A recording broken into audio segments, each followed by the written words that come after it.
himself swept up in the politics of his new home country. In the first presidential election in 1789, George Washington ran unopposed, and Adams received the most votes for vice president. Adams served 2 terms, but it was a frustrating experience because Washington rarely asked him for his advice. In the election of 1796, though, Adams beat his old friend Thomas Jefferson to become the next U.S. president. Under the rules at the time, the runner-up became vice president. Well, George Washington was a tough act to follow, and Adams' presidency had its share of challenges. 2 political parties began to emerge, the Federalists, who supported a strong central government, and the Democratic Republicans, who wanted to give more power to the people and individual states. Adams was a Federalist, but he didn't really get along with the party's most vocal leader, Alexander Hamilton. And he still had to deal with the Democratic Republicans. They were led by his own vice president, Thomas Jefferson, who was now his biggest political rival.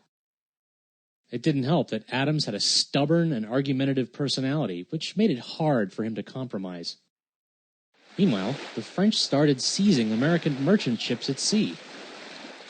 This led to an undeclared naval war known as the Quasi-War. With tensions rising, an all-out war with France seemed inevitable. Back home, the Federalists tried to silence their opposition by pushing Adams to sign the Alien and Sedition Acts in 1798. These 4 laws made it illegal to publish any criticism of the government. They also made life difficult for immigrants, who mostly supported the Democratic Republicans. Well, Adams believed the laws were a necessary evil with the country on the brink of war. The crisis ended in 1799 when Adams negotiated a peace treaty with France. But that turned pro-war Federalists like Alexander Hamilton against him. Without the support of Hamilton and his followers, Adams lost the election of 1800 to Thomas Jefferson. Tired of the stress and conflicts of political life, Adams returned to his Massachusetts farm to enjoy some peace and quiet with Abigail. In his retirement, he wrote many letters to his old friends, including Jefferson. The 2 men patched up their relationship after Jefferson's term ended. After seeing his son become the 6th President of the United States, John Adams died at home on July 4, 1826.